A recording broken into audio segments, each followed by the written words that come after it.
This conference will now be recorded. अद्य शुक्रवासरः अथवा भृगुवासरः Kartik sorry माघ कृष्ण नवमी दिनांक 25 नवमी आहे. नवमी दशमी एकादशी दोन्ही उद्या आहेत. दिनांक 25 फेब्रुवारी 2022 रसरत्न समुच्चय. यहाँ नेट का ही प्रॉब्लम है यार, मैं मोबाइल से कनेक्ट हो गया हूँ. शङ्खं चक्रं जलौकान्दततमृतघटं चारुदोर्भिश्चतुर्भिः सूक्ष्मस्वच्छातिरुद्यांशुकपरिविलसन् मौलिमम्भोजनेत्रं कालाम्भोदोज्ज्वलाङ्गं कटितटविलसच्चारुपीताम्बराढ्यं वन्दे धन्वन्तरिन्दं निखिलगदवनप्रौढदावाग्निलीलम् प्रौढदावाग्निलीलम् ब्रह्मणो हि समारब्धा मात्रेयाद्येषु पूजिताम् अस्मदाचार्यपर्यन्तां वन्दे गुरुपरम्पराम् आयुर्वेदरतं वन्दे माधवाख्यं महागुरुम् आयुर्वेदामृतं सर्वं शिष्येभ्यो यः प्रदत्तवान् द्रष्टाज्ञानी दृष्टकर्मा कृतकर्मा तथैव च अध्यापको विश्वश्रेष्ठो महान् संशोधकस्तथा गुणैरेतैः समुदितैः यत्कार्यं प्रतनोति सः समृद्ध्यर्थं हि कार्यस्य वयं नु प्रयतामहे सरस्वत्यै नमो यस्याः प्रसादात् पुण्यकर्मभिः बुद्धिदर्पणसङ्क्रान्तं जगदध्यक्षमीक्षते आत्रेयं प्रथमं वन्दे आयुर्वेदजगद्गुरुम् आयुर्वेदामृतं सर्वं गृहीत्वा हि सुरेश्वरात् अग्निवेशादिकेभ्यो यत् प्रयच्छत् मुनिसत्तमः प्रथमं तन्त्रकर्तारम् अग्निवेशं नमाम्यहम्.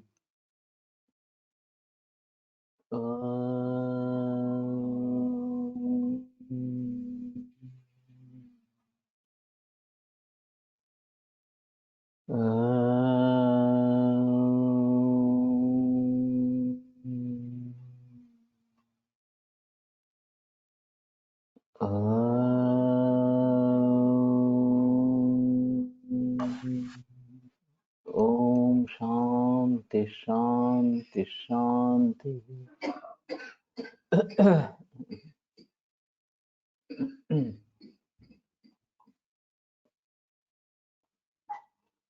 अथ अर्केश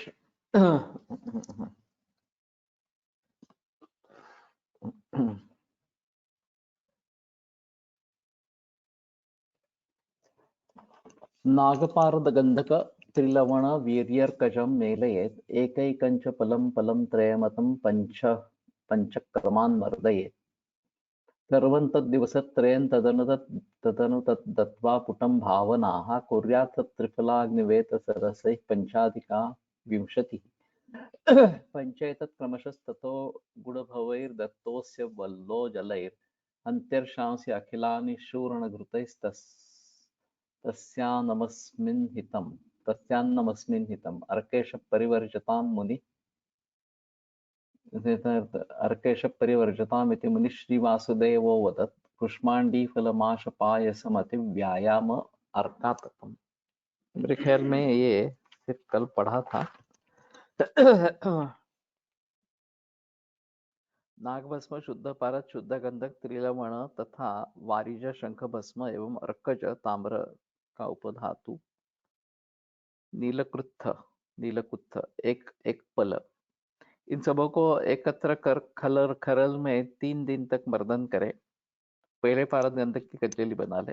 नाग पारद तथा गंधक के 3 तथा त्रिलवण 3 वारिज 1 तथा अर्शज 1. इस प्रकार 3 तथा 5 द्रव्य आते हैं और उनको अलग अलग एक एक पल लेने का विधान है.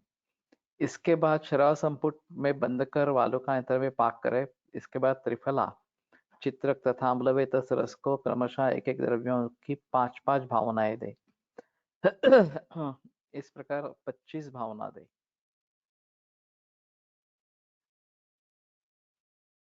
इसके बाद गुड़ की घोल की आँच 5 भावना दे तदनंतर इस रस को एक बल्ब 180 मिलीग्राम की मात्रा में जल के साथ प्रयोग करें। यह सभी प्रकार के अर्श रोग को नष्ट करता है। इस रोग में सूरण का चूर्ण तथा गाय का घृत हितकर होता है। श्री वासुदेव मुनि ने कहा है कि इस अर्केश रस के प्रयोग काल में कुष्मांड का शाक, उड़द की दाल, पायस, खीर तथा अधिक व्यायाम करना एवं धूप में परिभ्रमण आदि कर्म त्याग दे।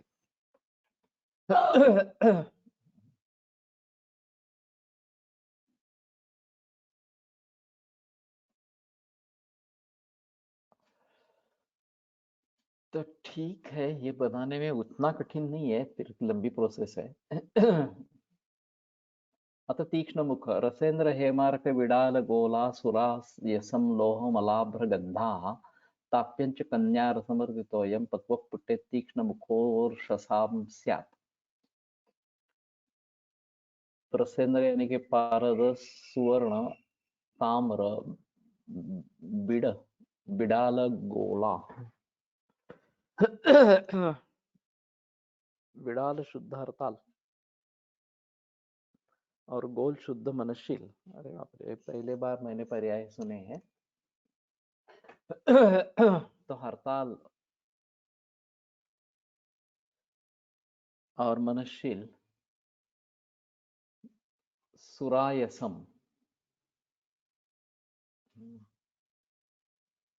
तीक्ष्ण लोह भस्म, लोहमल मंडूर, अभ्रक और गंधक, ताप्य सुवर्णमाक्षी, कन्या रसमर्दितोयम पक्वम पुटेत। तो कुमारी स्वरस की भावना देकर पुट देवे। तीक्ष्ण मुखोर शसाम स्यात्, ये तीक्ष्ण मुख अर्शस के लिए है। ये बनाने में आसान है।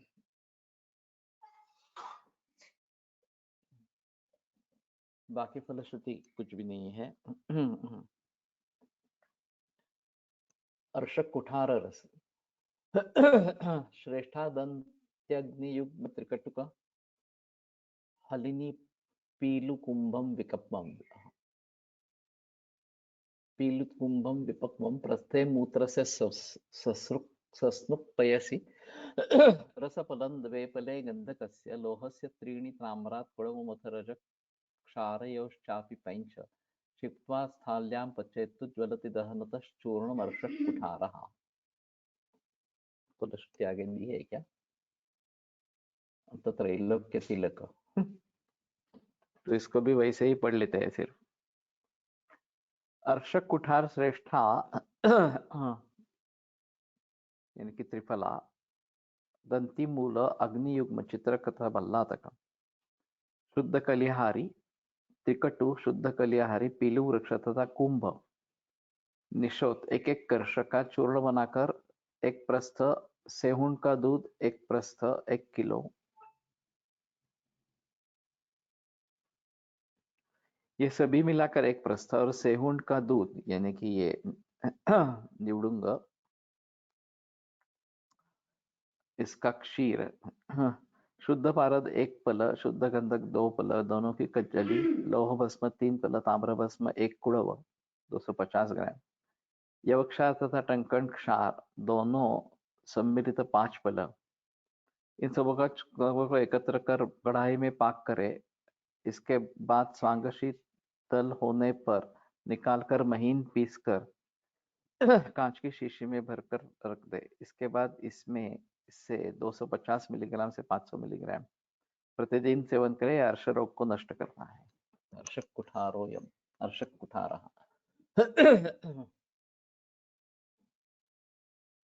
अत त्रैलोक्य तिलक वज्रकृष्णाभ्रकं सत्वं शोधितं काचटङ्कणं रतयित्वा रजः कृत्वा भर्जयित्वा घृतेन तत् अष्टांशसस्यकोपेतं पुटे वारत्रयं ततः त्रिवारं जपवर्तेन लुङ्गस्वरसयोगिना चतुर्वारं च वर्षाभू वत्सासा मत्स्याक्षिकारसैः गुग्गुरुत्रिफलाक्वाथैः त्रिंशद्वाराणि यत्नतः तुल्यांश रसगंधोत्थ अष्टांग भागया पुटेत पंचाशतम वारान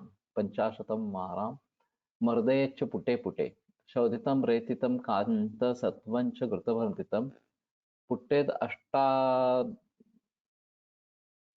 अष्टाश अष्टांशदर्दैः संयुतं लक्षाम्बुना दशवान तथा सम्यक् तारं शुद्धं मनोभया तथा विंशतिवाराणि वलिना मीनदुर्ग्रसैः दशवाराणि ताप्येन कृष्णगो घृतयोगिना उभयं समुमागन्तु पुट्टेत् निर्गुण्डिकारसैः रसगन्धोक्तकज्जल्या दशवारं पुटेत् पुनः तस्मिन् अष्टांशभागेन क्षिपेद् वैक्रान्तभस्मकम् राजावर्तकलांशेन समभागेन पर्पटि तत्सर्वं परिमर्द्याथ भावयित्वार्द्रकाम्बुना गुरुच्चास्वरसेनापि भूकदम्बरसेन वा भृङ्गराजरसेनापि चित्रमूलरसेन च व्योषगञ्जाकिनीकन्दैर्भूयोऽप्यार्द्रद्रवेण च पटचूर्णमतः कृत्वा क्षिपेत् शुद्धकरण्डके त्रैलोक्यतिलकः ख्यातः सर्वरसोत्तमः सर्वव्याधिहरः श्रीमान् शम्भुना परिकीर्तितः उदावर्तनच्च विड्बन्धं व्यथाञ्च जठरोद्भवां लोहलं मन्दबुद्धित्वं शूलित्वमपि बन्ध्यताम् लोहलं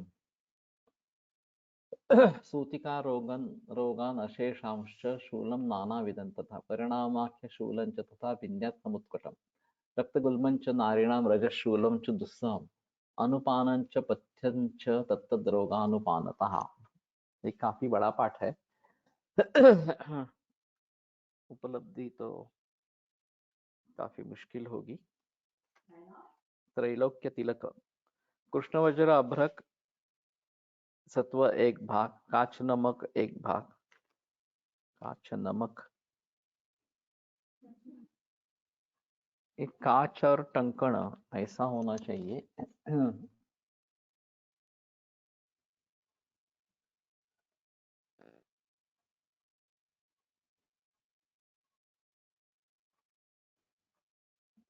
काचाख्य लवणम टंकणंच तो कांच नाम का लवण और टंकण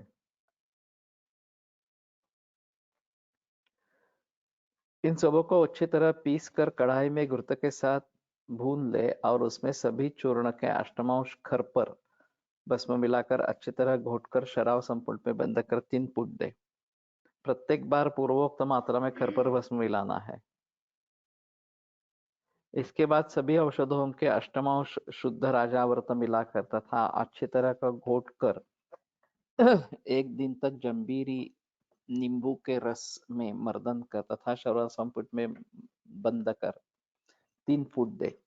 पुनः इस रस को पुनर्नवा अड़ुसा तथा मच्छेची का स्वरस या क्वाथ के साथ एक एक दिन तक घोटने के बाद सुखाकर तथा शराब संपुट में बंद गचपुट फूंक दे। इस प्रकार 4 फूट दे। तदनंतर पूर्वोक्त रस को गुगुल तथा त्रिफला के रस का क्वाथ के साथ बार बार घोट कर 20 बार गचपुट फूंके। पुनः उसको खरल में महीन पीसकर उसके समभाग शुद्ध पारद तथा शुद्ध गंधक दोनों की कज्जली पूर्वोक्त चूर्ण की अपेक्षा अष्टमांश मिलाकर तथा अच्छी तरह घोटकर और शराब संपुट में बंद कर गजपुट में फूंके। इस प्रकार प्रत्येक बार अष्टमांश पारद गंधक की कज्जली मिलाकर 50 फुट दे। स्वांग शीतल होने पर निकालकर तथा महीन पीसकर थोड़ा शीशी में रख ले। पुनः रेती से रेत कर छोटा छोटा बनाए हुआ कांतलोह को तैल तक्रादि में विधिवत शोधित कर घृत में भूना ले और अष्टमांश नींबू के रस में शोधित हिंगुल एवं बिजोरा नींबू का रस या बड़हर के फल का रस या क्वाथ के साथ अच्छी तरह घोट कर तथा शराब संपुट में बंद कर गजपुट दे। पुनः उसमें शुद्ध मनशील के द्वारा भस्म बनाया हुआ रजत भस्म अष्टमांश मिलाकर 10 बार फुट दे। प्रत्येक फुट में अष्टमांश शुद्ध गंधक डालकर तथा मच्छेची के स्वरस के साथ एक दिन घोट कर 20 फुट दे। प्रत्येक फुट में शुद्ध गंधक तथा मच्छेची का स्वरस मिलाकर घोट लिया करे। पुनः औषध के अष्टमांश सर्वमाक्षिक मिलाकर काली गाय के घी के साथ अच्छी तरह घोटकर फूट दे। काली गाय कृष्ण गोघृत योगिना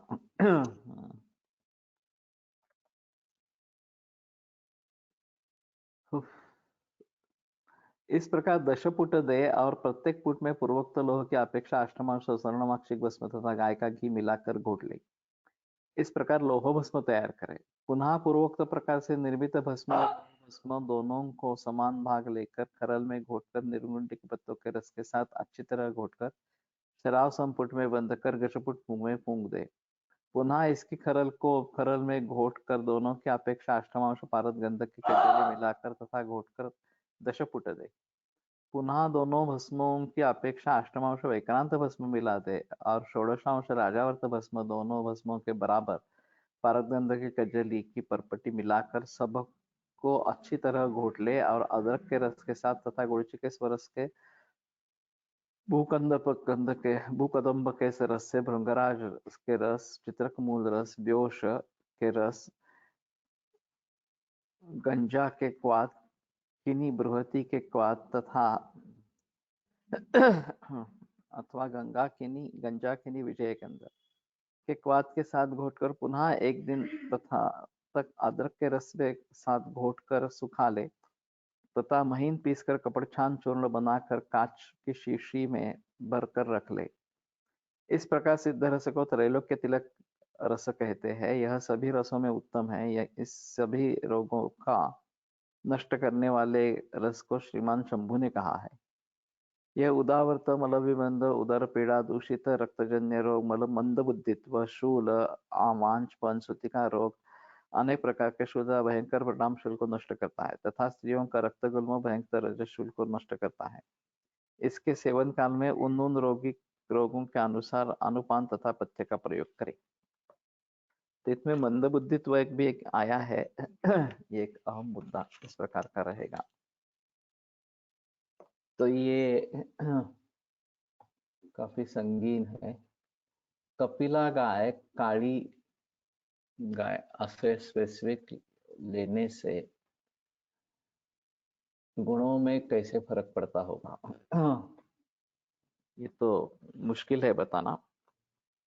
नाही असं नाही, आपण जेव्हा त्या देऊळला गेलो, पूजा केलेली ना, हाँ तर त्यांच्याकडे गेलो तर त्यांच्याकडे पेशंट मध्ये त्यांनी त्या काहीतरी काळ्या वेळच्या मूत्राचं तिसऱ्या नुकतीच प्रस्तुत वगैरे येतं, तर त्याच्या ह्याच्यात ॲलोपॅथी प्रमाणे एक कंटेंट वेगळे येतात काही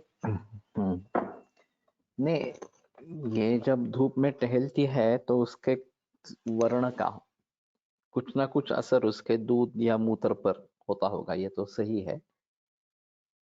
किस प्रकार से होता है ये तो मालूम नहीं है, लेकिन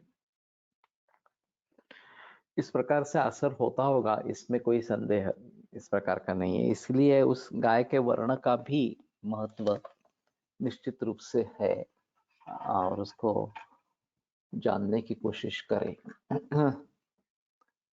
अभी इसकी फलश्रुति तो बहुत अच्छे है, वाइड है, लेकिन बनाना काफी मुश्किल है। कितने बरस लगेंगे बनाने में मालूम नहीं। और वैसे पाठ अच्छा है। और राजावर्त बार बार आ रहा है, दूसरे औषधियों में राजावर्त को मिलाने के लिए कहा है। तो अभी एक बार राजावर्त क्या है ये थोड़ा देखने की कोशिश करेंगे। और वो बनाना थोड़ा आसान है क्या, ये देखेंगे। कुसुम मूर्धपत्राणि कांजिकेनैव पाचे शाकवत भक्षे नित्यम अर्शरोग प्रशांत। तो कुसुम यानी कि करड़ी, उसके कोले कोमल पत्ते कांजिके से पचन करे और शाक जैसे उसको सेवन करे, नित्य अर्शरोग प्रशांत। तो कांजी में पचन करना और अन्न जैसा सेवन करना ऐसा अपेक्षित है। देवदाल्यश्च बीजानि सैंधवेन सुचूर्णितम्।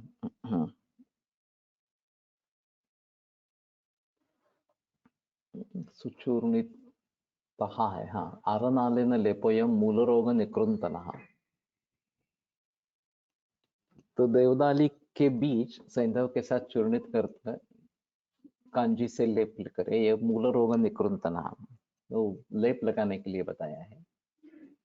कांचे ये देखना चाहिए, उसके जलन वगैरह कुछ होती है क्या? खास करके ये वातज अर्श में दे सकते हैं या कफज अर्श में दे सकते हैं। कांचनी कुसुम चूर्णम शंख चूर्णम मनशिलाम गज पिप्पलिका तो ये ही लेपो ही अर्शक कुठार कहा। तो कांचन का फूल, शंख चूर्ण, मनशिला, गज पिप्पली, इनकी भावना साथ घोट कर उसका लेप करना है, यह अर्श को नष्ट करता है। तथा अर्शोग्न शौच देवदाल्या कषायण्या ही अर्शोग्नम शौचम आचरित उदनिस्सरणं चात शांति मायाति नान्यथा। हाँ, तो अर्श में देवदाली के क्वाथ से धावन करे तो गुदन निस्सरण जो है प्रवाहन करने की वजह से होने वाला, वो उससे शांत होता है, दूसरे किसी तरीके से होता नहीं है। ये भी एक बात बताई। तो दुर्नाम हर लेपा आरनालेन संपिष्टा सबीजा कटुतुंबिका सगुड़ा हंति लेपेन दुर्नामानि समूलतः। तो आरनाल का इस प्रकार से बार बार प्रयोग बाह्य उपयोग में भी किया जा रहा है। सबीजा कटुतुंबिका कड़वी लौकी के बीज सहित कांची के साथ पीसकर तथा गुड़ मिलाकर सगुड़ा हंति लेपेन दुर्नामानि समूलतः।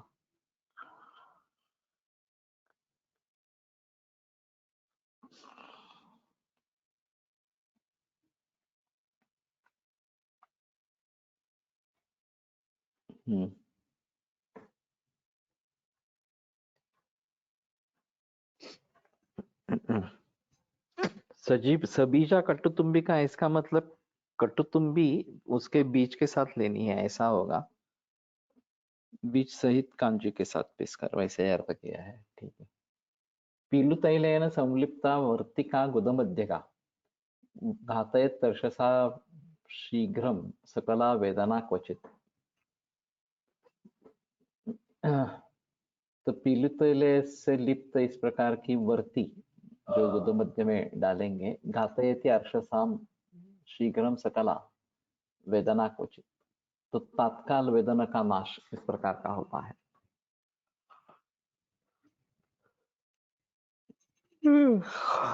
करके देखना चाहिए। अर्क क्षीरम स्नुही कांडम कटुकालाभु पत्रकम करंजम छागमूत्रेण लेप श्राव्यर्ष साम्यता। श्राव्यर्ष में आया है, काफी तीक्ष्ण है। अर्क क्षीर स्नुही कांड कटुकालाभु का पत्र करंज ये सब छागमूत्र से लेप करें, श्राव्यर्ष साम्यता है। ये तो मुश्किल लगता है थोड़ा सा।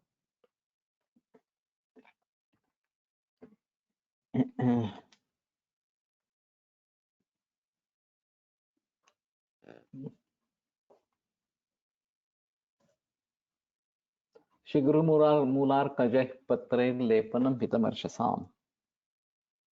शीघ्र मूलार अर्कज पत्र,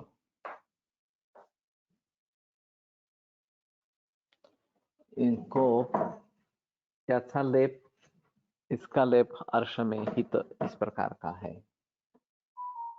हाँ, तो ये षोडशोध्याय अभी 16वां अध्याय था, उदावर्तादि चिकित्सनम। ये चिकित्सनम क्या किया है मालूम नहीं, चिकित्सितम जनरली होता है।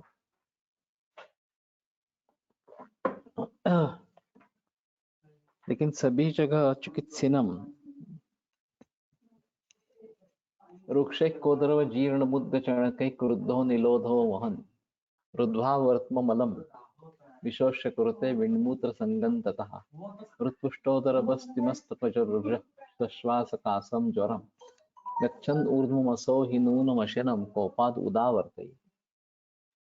तो रुक्ष इस प्रकार से कोदरव जीर्ण मुद्ग चणक, इनसे क्रुद्ध अनिल अपान वायु, वहन रुद्ध्वा वर्त्म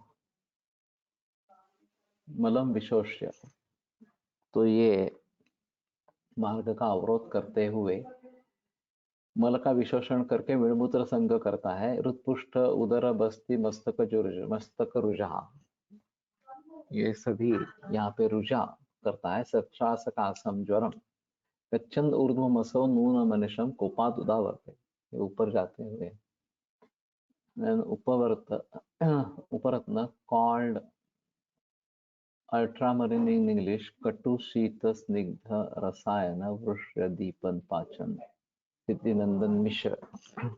मैंने राजावर्त रसक के बारे में सोचा था। मैंने सोचा था कि राजावर्त तो राजावर्त का भस्म अगर बना सकते हैं तो अच्छा रहेगा। कटु शीत स्निग्ध काफी विचित्र प्रत्यय रब्द है। रसायन वृक्ष दीपन पाचन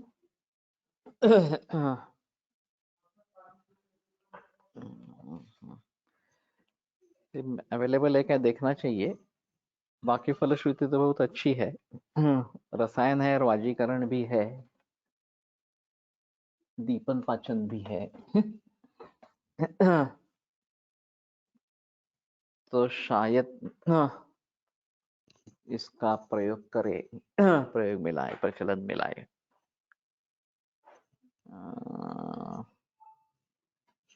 ठीक है, अच्छा हुआ तुमने ये दिखाया इसमें। अथ उदावर्त हरं घृतं कंकुष्ठ हिंगु सिंधु त्रिवृद्धंती वचा भया चित्रकस्य तु मूलंच कल्कीकृत्य पचेत घृतं चतुर्गणे गवां क्षीरे स्नुक्षीरं मात्र युक्तं स्नुक्षीर मात्रया उदावर्तोदरा महान हंति पानेन सर्वथा। तो कंकुष्ठ हिंगु सैंधव त्रिवृद्धंती वचा अभया चित्रक का मूल, ये सभी कल्की कृत्य पच्चेत घृतम, इससे घृत सिद्ध करे। चतुर्गुणे गवां क्षीर, 4 गुना गाय का दूध डालकर स्नुक्षीरम युक्तम स्नुक्षीर मात्रया। तो स्नुक्षीर कितना डालना है?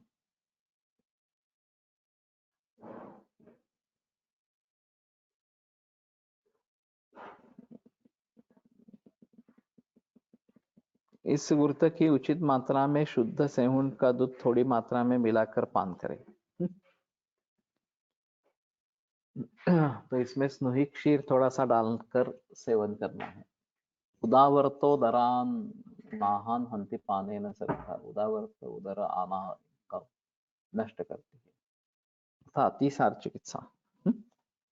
ये एक ही योग आया है उदावर्त हर घृत में।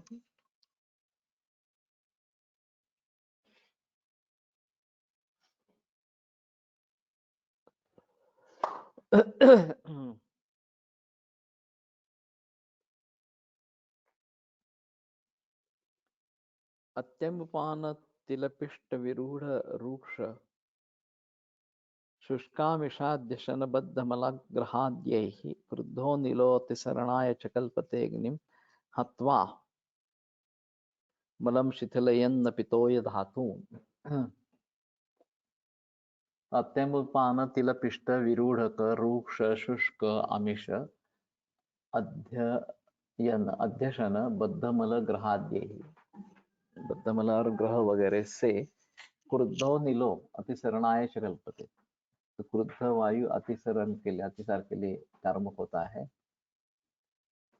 अग्निम हत्वा मलम शिथिलयन नपितोय धातु, अग्नि का हनन करते मल को और तोय धातु को शिथिल करके अतिसर होता है। देयर इज ए राजावर्त रस 2 mentioned in yogas of राजावर्त भस्म।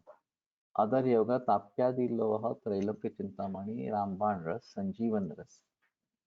ताप्यादि लोह में राजावर्त है, ये कहाँ का पाठ है?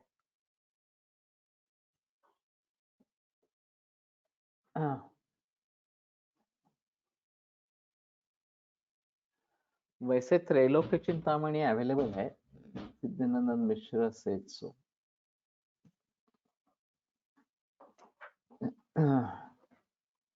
ये काफी अलग इंफॉर्मेशन है।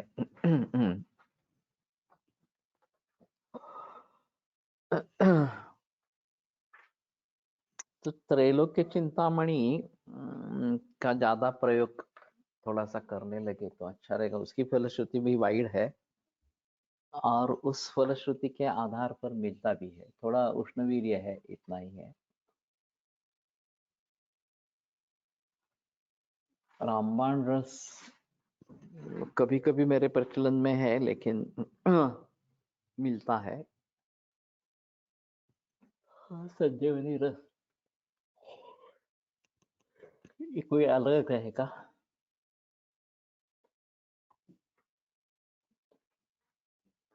सुश्लक्ष्ण तीक्ष्ण चूर्णं तु रसेन्द्र समभाग्यम कांचनार रसेर्घृष्णं सर्वाती सारनाशनम। दरदूर रस।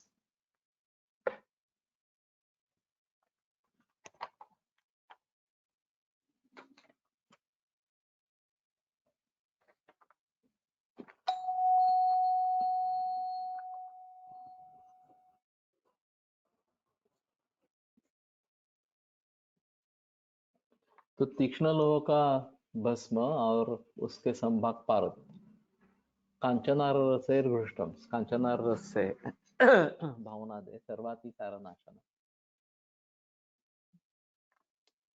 तो सिंपल है वैसे। हाँ।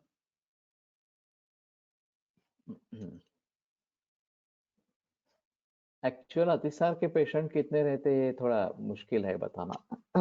इसको प्रॉपर अतिसार कहेंगे, क्योंकि ज्यादातर अजीर्ण और उसमें एक लक्षण अतिसार ये होता है।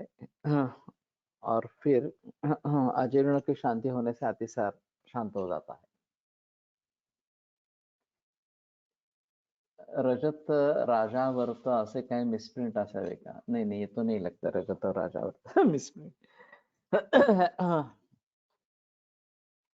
अभी नवरत्न कल्पामृत रस करके एक मेडिसिन है, इसमें राजावर्त है या नहीं है मुझे मालूम नहीं है। तो मैं कुछ कैंसर पेशेंट्स में प्रयोग में लाता हूँ। इसमें सभी रत्नों के भस्म है और काफी सस्ता है फिर भी। तो जनरली पिष्टी जो मिलती है इन सभी रत्नों की, वो उतनी महंगी नहीं होती, क्योंकि मूल रत्न का उपयोग रत्न के पहनने के लिए होता है, और वो करते समय जो पिष्टी निकलती है वो उनके लिए कोई फायदे की नहीं है, तो सस्ते में मिलती है। वैसे हीरक भी इसी प्रकार से मिलता है, और उतना महंगा ये नहीं होता। हिंगुलम वत्सनाभंच मरिचन टंकणं कणा मर्दय समवागंच रसो ही आनंद भैरवा। तो बिल्कुल छोटा है। हिंगुल वत्सनाम मरीच टंकण कणा, ये संभाग लेकर मर्दन करे, ये आनंद भैरव रस है। गुंजय का वा अर्ध गुंजावा बलम ज्ञातवा प्रदापय। तो गुंजाय अर्ध गुंजा देना है। मुधना लेह चानु कुटचस्य फलम त्वचम। फिर बाद में मध के साथ कुटच की फल और त्वक इसका सेवन करें। चूर्णितं कृशमात्रंतु ते दोषोत्थाति सारथि। और एक कर्ष मात्रा में ये देना है, ये त्रिदोषोत्थातिसार का शमन करता है। दध्यन्नम दापयत पथ्यम गवाज्यम तक्रमेव वा। तो दध्यन्य या गो का घृत और तक्र। पिप्पला पिपासायाम जलम शीतम विजया च हितानिशि। और प्यास लगने पर शीत जल, और रात में भंगा या विजया देनी है।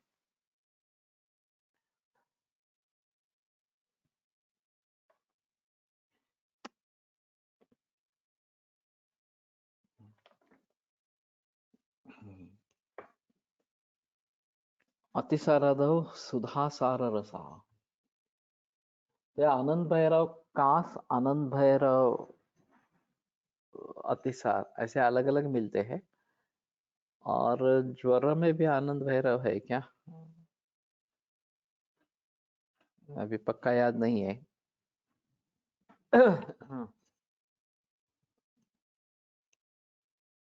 अशा रत्नांची पिष्टी तुकडे कुठे मिळतात? रत्नांची पिष्टी वापरावी की भस्म, काय उचित आहे? पिष्टी अग्नी कडून पाचन होईल का? पिष्टी और भस्म करण्यासाठी ये सोनार के पास ही मिलते हैं।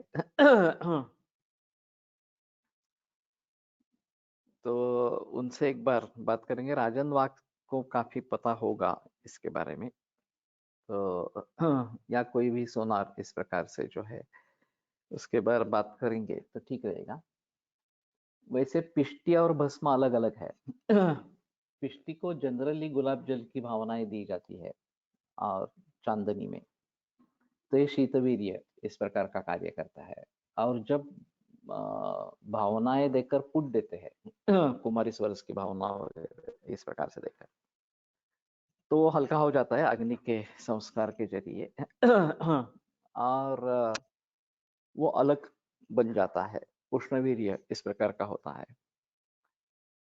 अब ये जो बना रहे हैं वो शायद पिष्टी है, सिर्फ गुलाब जल की भावना देते हैं नहीं देते हैं तो पता नहीं है।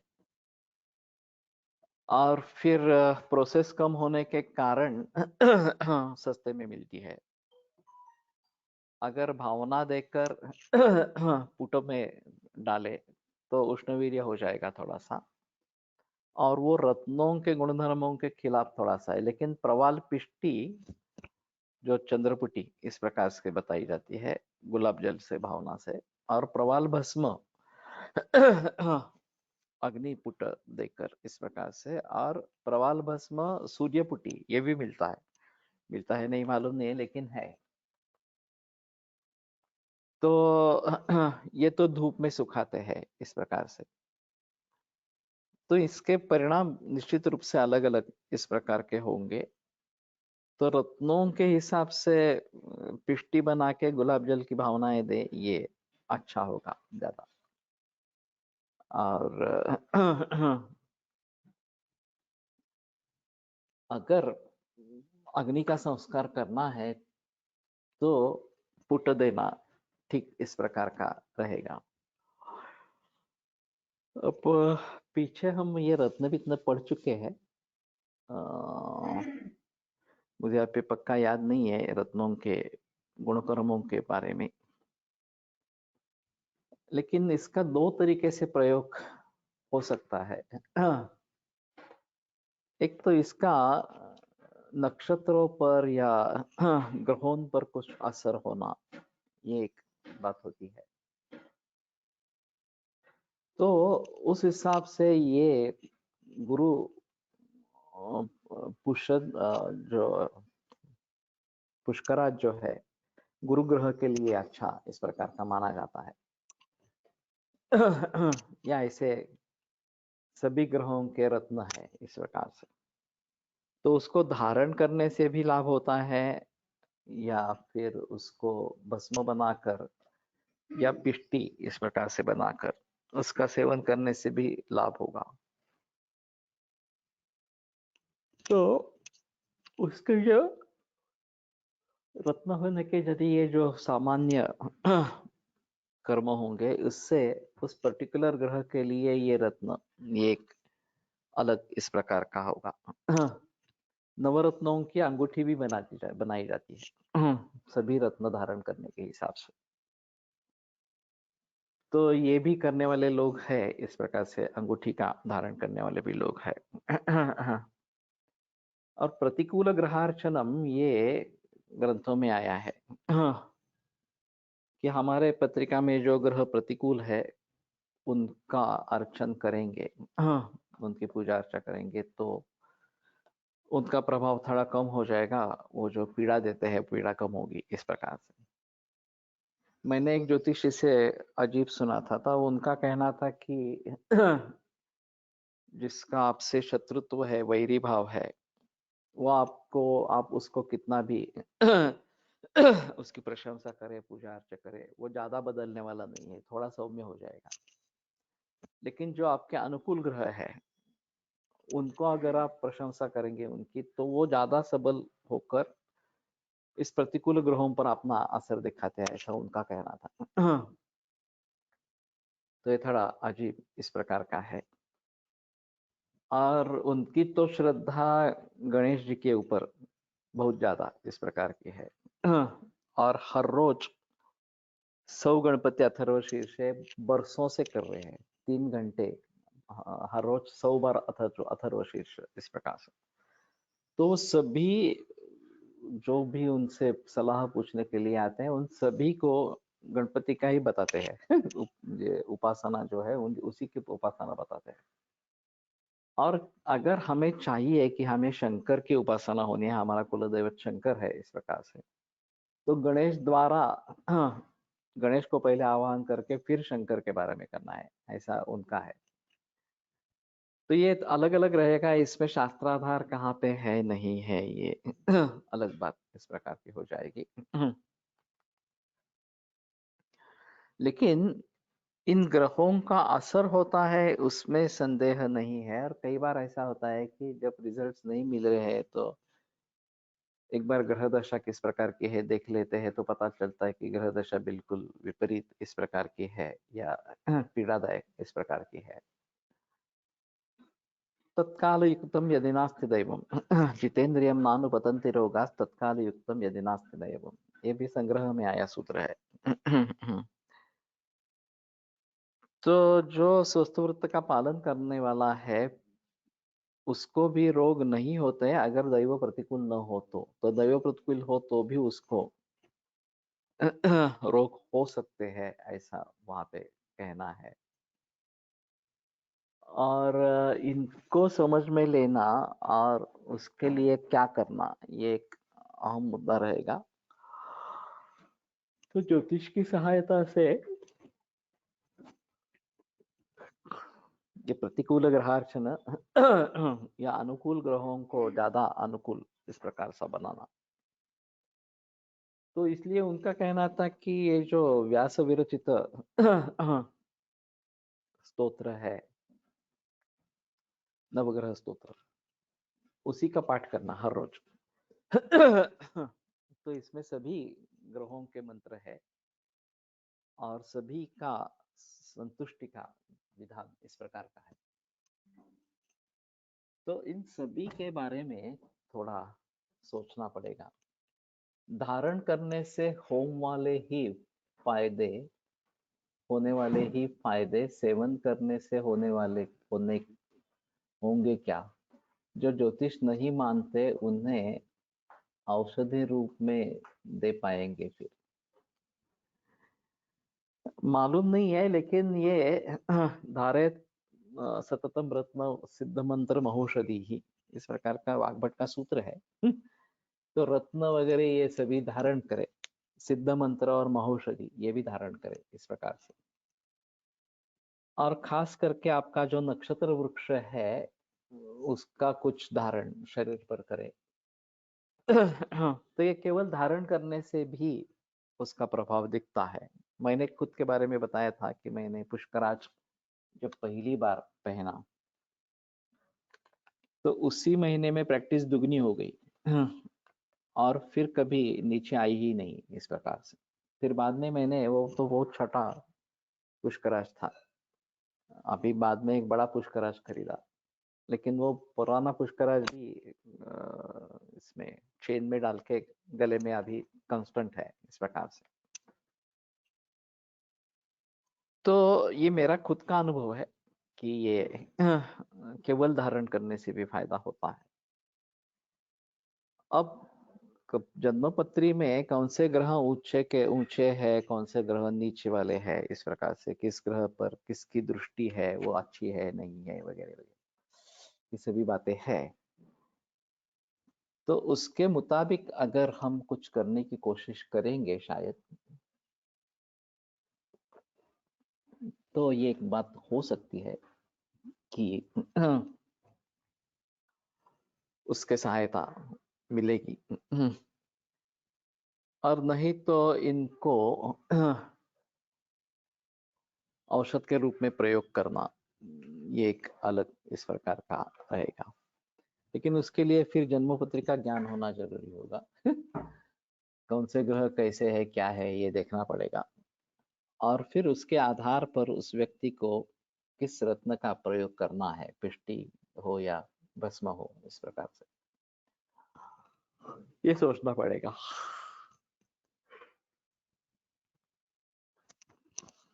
जिन मरीजों में रिजल्ट्स नहीं मिल रहे हैं उनमें तो हम कम से कम ये देखने की कोशिश करेंगे। तो इससे अगर फायदा होता है तो फिर उस व्यक्ति को भी फायदा होगा और हमें भी फायदा होगा इस प्रकार से। अथ सुधासार रसा पृथक पलिक गंधाश्म सूत संजात कज्जलिम प्रद्राव्य निक्षिपेत व्योम पलैकम गतचंद्रिकम काष्ठेनालोड्य तत्सर्वं क्षिपेत कुटज पत्रके पुनः संचूर्ण्य यत्नेन भावयत् तद् अनन्तरं बालतिन्दुफलद्रावैः क्षीर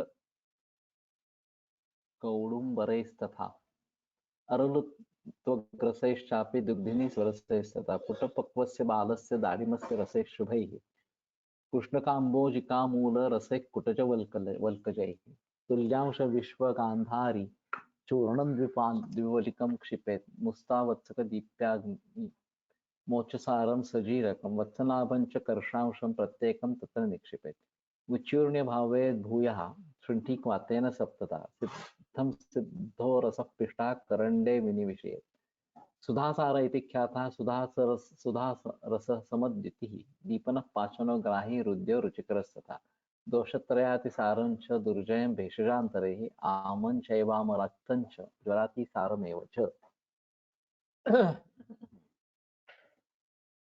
काफी बड़ा पाठ है।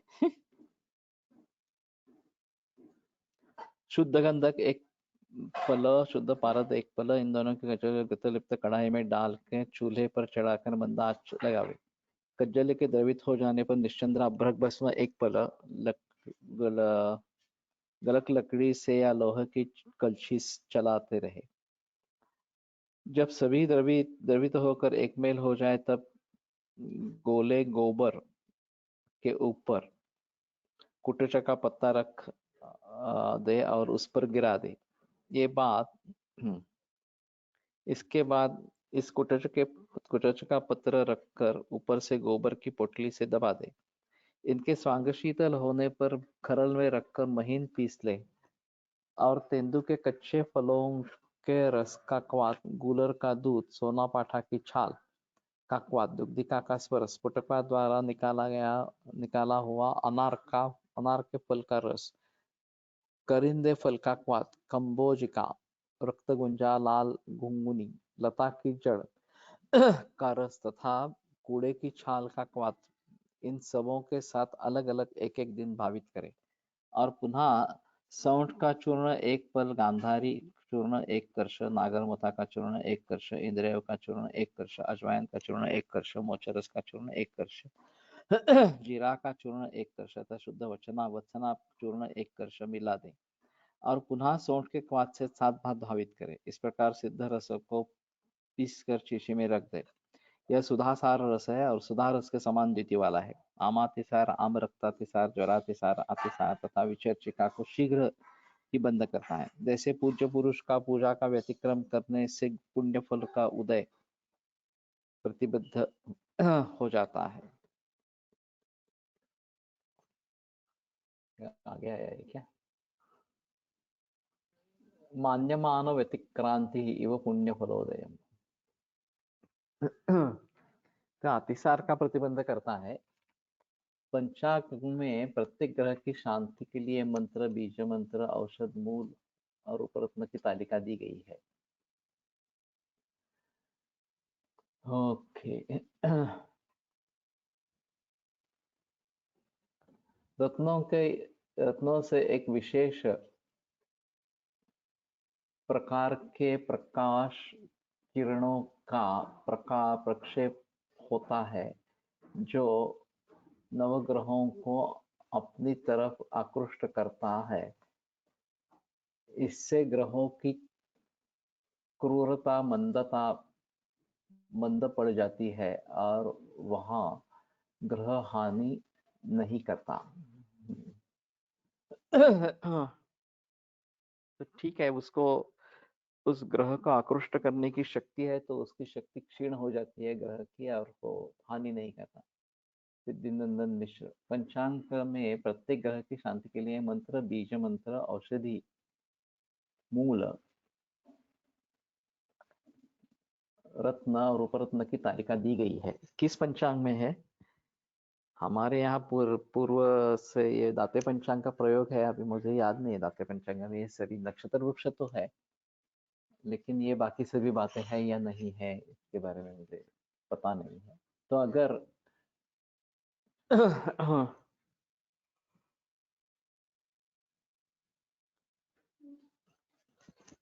इस प्रकार का है तो थोड़ा उसके बारे में सोचेंगे, ये ज्यादा अच्छा रहेगा। और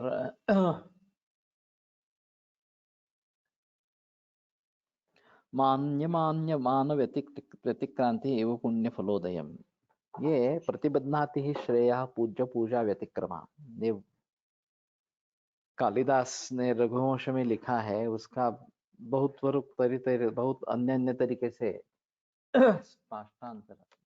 सर मैं अभी फोटो शेयर कर सकता हूँ, ठीक है? तो जीएसवीसी में फोटो शेयर करो तो ज्यादा अच्छा इस प्रकार का रहेगा।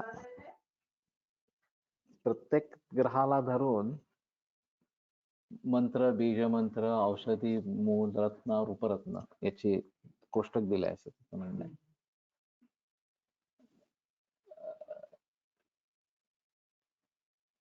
राजन देकर यांच्या पंचकात पण दिलंय. राजन देकर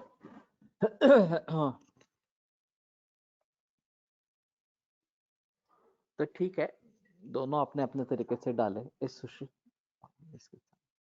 दोनों अपने अपने तरीके से डाले बेहतर ऑप्शन इस प्रकार का रहेगा। तो कहने का तात्पर्य है कि इसके तरफ ज्यादा ध्यान नहीं दिया गया है। अभी नक्षत्र कौन सा है इसके ऊपर नक्षत्र के ग्रह वगैरह के बारे में जानकारी होती है।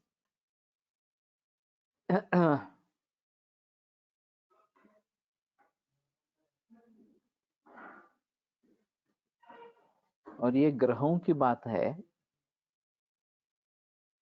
इसके ऊपर ज्यादा ध्यान अभी तक नहीं दिया था। अब ग्रहों में कौन सा लेना है ये भी सोचना पड़ेगा। जो प्रथम स्थान है उसमें कौन से ग्रह है ये थोड़ा देखेंगे तो शायद पता चले। तो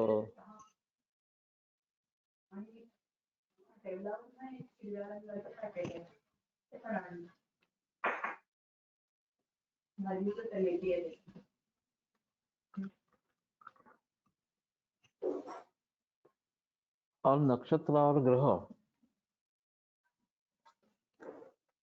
इन दोनों में समानता अगर हो, जो भी आराध्य वृक्ष है या रत्न वगैरह है तो अच्छा होगा। उसमें अगर मिसमैच होगा तो कुछ अलग ही होगा, तो देखना पड़ेगा इस प्रकार से।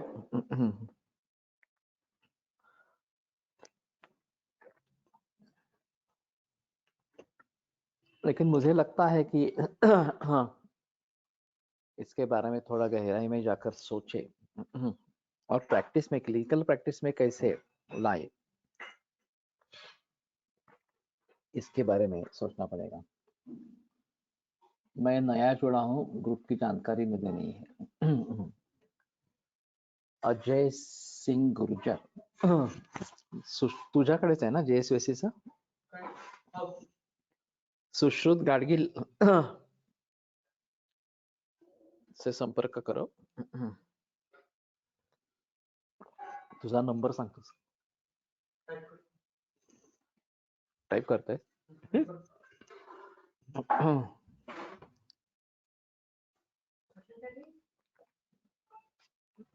खालती असेल कुठेतरी।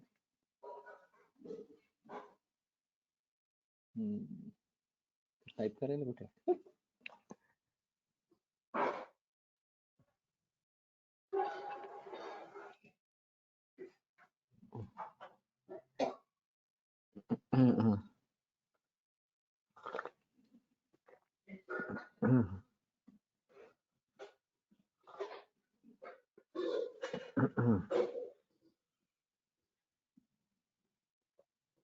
चुकून इथे टाकला का सुश्रुतचा नंबर?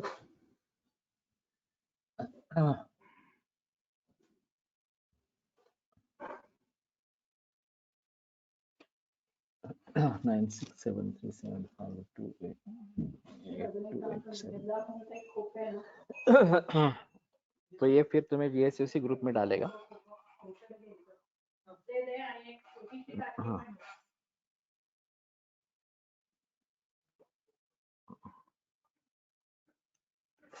तो आज यहीं पे रुकते हैं. कल आगे बढ़ाएंगे. आयुर्वेद प्रकांडो निगदित हि शल्यतंत्र प्रधानः शिष्येभ्यः शाश्वतोऽयं निखिलजनकृपा व्याप्तचित्तेन येन आयुर्वेदस्य वाञ्छन् पुनरपि भुवने ताञ्च सुष्ठु प्रतिष्ठां श्रेष्ठं धन्वन्तरिं तं प्रणमति च सदा वैद्यवर्गो हि नूनम् वैद्यवर्गो हि नूनम्.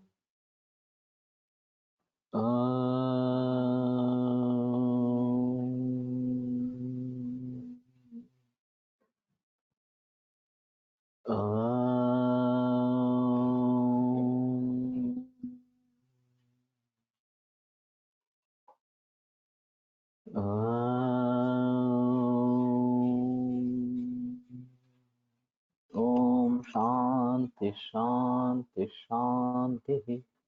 विरम्यते.